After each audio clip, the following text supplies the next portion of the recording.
ఇప్పుడు చాణక్య సర్వేలో కూడా 5% మార్జిన్ ఉంది బీఆర్ఎస్ పార్టీకి comparative to Congress. So public opinion కూడా గవర్నమెంట్ పైన పబ్లిక్ ఎలా ఉందనేటువంటి ఒపీనియన్ కూడా షేర్ చేశారు ఆయన. 63% మంది బ్యాడ్ అని చెప్తున్నారు ప్రభుత్వం పైన కూడా. సో జనరల్గా మధు, ఈ సర్వేలు డెఫినెట్గా పబ్లిక్ ఓటర్లను కూడా కొన్ని సందర్భాల్లో ప్రభావితం చేస్తూ ఉంటాయి, కొన్ని తక్కువ శాతమైనా కూడా ప్రభావితం చేస్తాయి. సో ఇప్పుడు వచ్చిన 3 సర్వేలు పబ్లిక్లో ఎటువంటి రెస్పాన్స్ ఉన్నాయి, పబ్లిక్ వీటికి యాక్సెప్టెన్స్ ఉందా, పబ్లిక్లో ప్రభావితం అవుతుందా ఈ సర్వే?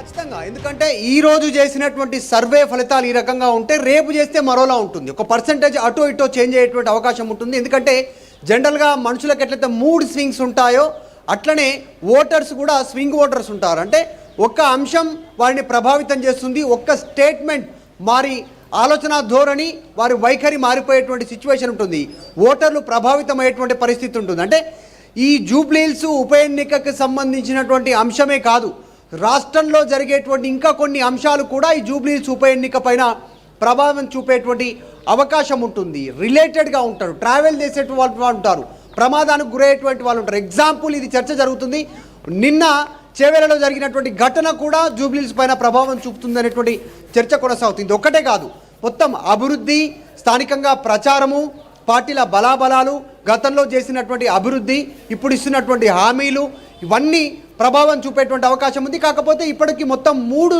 సర్వేలు, కేకే సర్వే, సైదులు సర్వే, తర్వాత ఇప్పుడు చాణక్య సర్వే, ఈ 3 సర్వేల్లో 2 సర్వేలు బీఆర్ఎస్కు అనుకూలం ఇస్తే ఒకటి కాంగ్రెస్కు అనుకూలం ఇచ్చే సర్వే బయటకు వచ్చినటువంటి పరిస్థితి. కానీ ప్రస్తుతం ఉన్నటువంటి సిచ్యువేషన్లో Chanakya survey 5% standard voters BRS వైపు ఉన్నారు, బీఆర్ఎస్ను కోరుకుంటున్నారు అభ్యర్థిని అనేటువంటిది ఆ సర్వే ఫలితాలు చెప్తా ఉన్నాయి. మరొకటి, దీంట్లోనే స్వింగ్ ఓటర్స్ని జత చేస్తూ ఒకవేళ ఈ సంఖ్య పెరిగితే 5% నుంచి 8% పైగా మద్దతుతో బీఆర్ఎస్ అభ్యర్థి గెలిచేటువంటి అవకాశం ఉందని చెప్తున్నారు. చాలా రీజన్స్ చూపిస్తూ ఉన్నారు, స్థానికత, బీసీ, అభివృద్ధి, ప్రచార తీరుతెన్నులు, ఇప్పుడు కాంగ్రెస్ 2 సంవత్సరాల పాలన, ప్రభుత్వ పథకాలు అందుతున్నటువంటి తీరు, ఇవన్నీ బేరీజు వేసుకుంటున్నటువంటి సిచ్యువేషన్ చాలా స్పష్టంగా కనిపిస్తూ ఉంది. జూబ్లీహిల్స్ ఉప ఎన్నిక ప్రజలు ఏం తీర్పు ఇవ్వబోతున్నారు అనేటువంటిది పార్టీలలో ఉత్కంఠ ఉంటే, దానికి తోడు ఈ సర్వే రిపోర్ట్లు మరింత కాస్త బీపీ పెంచే ప్రయత్నం చేస్తూ ఉన్నాయి పోటీలో ఉన్నటువంటి అభ్యర్థులకు సంబంధించి. ఎవరి కాన్ఫిడెన్స్ వారదే, మేమే విజయం సాధిస్తామనేటువంటిది.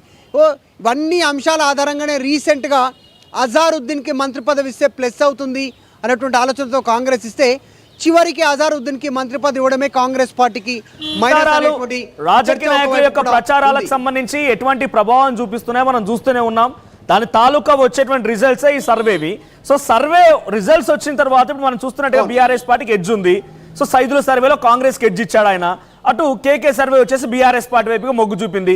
సో 3 సర్వేలు వచ్చాయి, 2 బీఆర్ఎస్ వైపుగా ఉన్నాయి. సో జనరల్గా స్వింగ్లో ఉన్నటువంటి పబ్లిక్ అంటే 9%, 10%, 12%, 15% వీళ్ళు స్టేబుల్గా ఉంటారు, ఏ పార్టీ వైపుగా ఉండరు.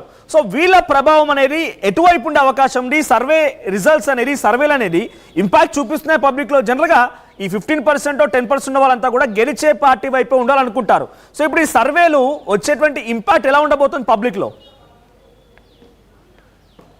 ఎగ్జాక్ట్లీ, చాణక్య స్ట్రాటజీస్ పేరిట చేసినటువంటి సర్వేలో కొన్ని కీలకమైనటువంటి ఇంపాక్ట్ ఏ రకంగా ఉండనుంది అనేటువంటిది, కొత్త ఓటర్లు ఈసారి 18 సంవత్సరాల నుండి మొదటిసారి ఓటు వేయబోతున్నటువంటి వాళ్ళే 12,000 మంది ఉన్నారు. వీళ్ళు అత్యంత కీలకం, వీళ్ళు ఏ పార్టీ వైపు ఉండనున్నారు అనేటువంటిది. రాష్ట్ర రాజకీయాల్లో జరుగుతున్న పరిణామాల దృష్ట్యా ఇటు బీఆర్ఎస్ కాంగ్రెసా లేదంటే బీజేపీ వైపు ఉంటారా అనేటువంటిది. కొన్ని సందర్భాలలో స్ట్రాటజిస్టులే ఆఫ్ ద రికార్డ్ చెప్తున్నారు, బీజేపీ ప్రభావం లేదని చెబుతూనే కొంతమంది మోదీ వైపు ఉన్నారు. అంటే అభ్యర్థి ఇక్కడ లంకల దీపక్ రెడ్డిని కన్సిడర్ చేయట్లేదు, ఆయన ఎవరో, ఆయన పేరు ఎవరో కూడా తెలీదు క్షేత్రస్థాయిలో. కానీ కొంతమంది బీజేపీ వైపు చెప్తా ఉన్నారు. కానీ ఇంకా కొంతమంది చదువుకుంటున్నటువంటి వారు ఫీజు రియంబర్స్మెంట్కి సంబంధించిన అంశంలో నిరాశ చెందినటువంటి వాళ్ళు, క్షేత్రస్థాయిలో నిరుద్యోగులకు సంబంధించినటువంటి అంశం, చదువుకున్నటువంటి వారు ఉద్యోగుల కోసం ఎదురు చూస్తున్న వాళ్ళు ఇప్పుడున్న ప్రభుత్వం మీద వ్యతిరేకత ఉన్నారు.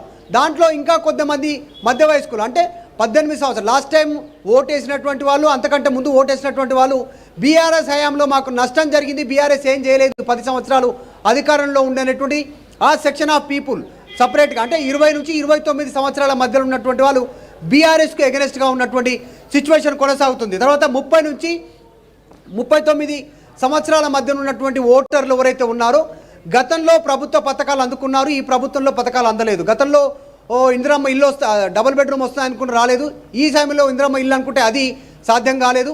ఇలా వీళ్ళు కొంతమంది అసంతృప్తితో ఉన్నటువంటి సిచ్యువేషన్ ఉంది. 40 నుంచి 49 సంవత్సరాల ఓటర్లు వీళ్ళు అత్యంత కీలకం, వీళ్ళే ఎక్కువగా ఉన్నారు. 40 నుంచి 49 సంవత్సరాలకు సంబంధించిన ఓటర్లు పురుషులు మహిళలు వీళ్ళు ఎటువైపు ఉంటారు, స్టాండర్డ్గా ఎటువైపు నిలబడితే ఆ పార్టీ విజయం సాధించేటువంటి అవకాశం ఉందని చెప్తున్నారు. తర్వాత 60 నుంచి 69 మధ్యలో వీళ్ళు కొంతమంది పార్టీల వాడిగా డిసైడ్ అయినారు. అంటే తరతరాలుగా కొన్ని పార్టీలకు ఫిక్స్ అయి ఉన్నారు. దాదాపు 20-30 సంవత్సరాల నుంచి వాళ్ళు వేస్తే కాంగ్రెస్కే ఇస్తారు, లేదంటే బీఆర్ఎస్కే ఇస్తారు, లేదంటే టీడీపీకే వేస్తారు గతంలో ఉన్నప్పుడు ఉమ్మడి ఆంధ్రప్రదేశ్లో, లేదంటే బీజేపీకే వేస్తారు. వీళ్ళంతా కాంక్రీట్ ఓట్స్, వీళ్ళంతా కూడా ఖచ్చితంగా వన్ సైడ్ పడేటువంటి అవకాశం ఉంటుంది. ఇంకా 70 ఏళ్ళు దాటినటువంటి ఓటర్లు చాలామంది కాస్త అనాసక్తితో ఉంటారు. ఓటు వేయడానికి చాలా దూరంగా ఉంటారు. ఓటు వేయడానికి ఒకవేళ కుటుంబ సభ్యుల ప్రోద్బలం ఉంటే వాళ్ళు వచ్చి ఓటు వేసేటువంటి అవకాశం ఉంటుంది. దాని వాళ్ళు కూడా చాలా పెద్ద ఎత్తున ప్రభావం చూపేటువంటి అవకాశం.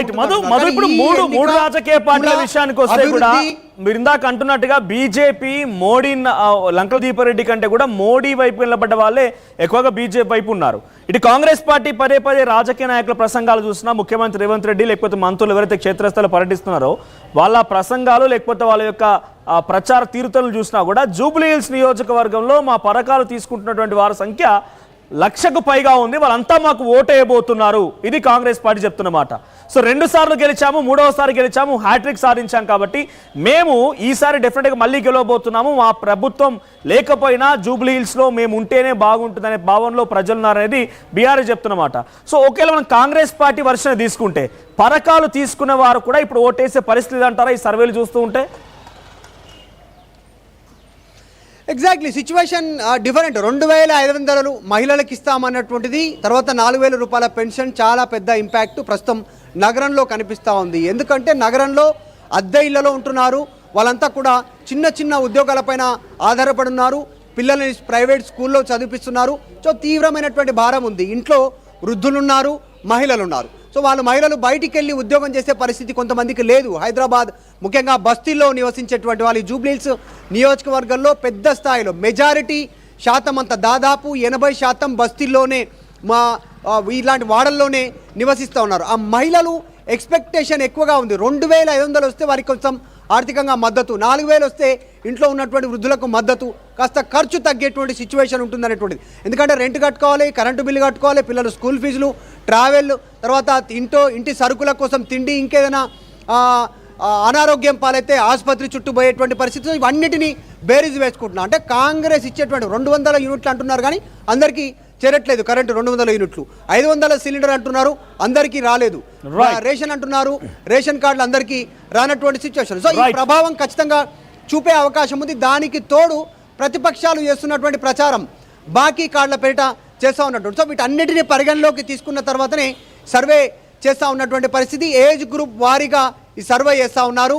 సో ఈరోజు చాణక్య స్ట్రాటజీ చేసినటువంటి సర్వే బీఆర్ఎస్ వైపు నిలబడతా ఉంది. కానీ మారేటువంటి అవకాశం కూడా ఉంటుంది.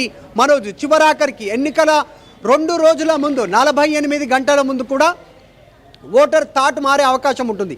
చివరికి ఓటు వేయడానికి పోలింగ్ బూత్లోకి వెళ్ళిన తర్వాత బటన్ నొక్కేటువంటి టైంలో కూడా ఆయన మూడు మారేటువంటి అవకాశం ఉంటుంది, స్వింగ్ అయ్యే అవకాశం ఉంటుంది. సో గెలిచే పార్టీకి ఓటేయచ్చు, లేదంటే ఏదైనా చిన్న సంఘటన ఆయన కలిసి వేస్తే దానికి వ్యతిరేకంగా కూడా నిర్ణయం తీసుకునేటువంటి అవకాశం, ఒకరికి వేద్దాం అనుకొని ఇంకొకరికి వేయాలనేటువంటి నిర్ణయం కూడా తీసుకునే సిచ్యువేషన్ ఉంటుంది. సో ఈ చేస్తున్నటువంటి సర్వేల ప్రభావం కూడా జూబ్లీ హిల్స్ నియోజకవర్గం పైన ఉంటుంది. Right, thank you Madhu. So మొత్తంగా ఇది సర్వేలకు సంబంధించింది. 3 సర్వేలు వచ్చాయి, దాంట్లో 2 సర్వేల్లో కూడా బీఆర్ఎస్ పార్టీయే గెలుపొందుతుందనేది ఆ సర్వే రిపోర్ట్లు ఇచ్చాయి. సైదుల సర్వేలో 5 నుంచి 6% వరకు కాంగ్రెస్ పార్టీకి ఎడ్జ్ ఉంటే అటు కేకే సర్వే ఏకంగా 17% ఇచ్చింది. ఇప్పుడు చాణక్య సర్వే ఏకంగా 5%తో 2 కూడా అటు చాణక్య అండ్ కేకే 2 సర్వేలు కూడా బీఆర్ఎస్ పార్టీ వైపు మొగ్గు చూపాయి. సో ఇంకొక 5 రోజులు ఉంది. ఇప్పటికే ప్రచారంలోకి 3 పార్టీలు కూడా చాలా వేగంగా దూసుకుపోతున్నాయి.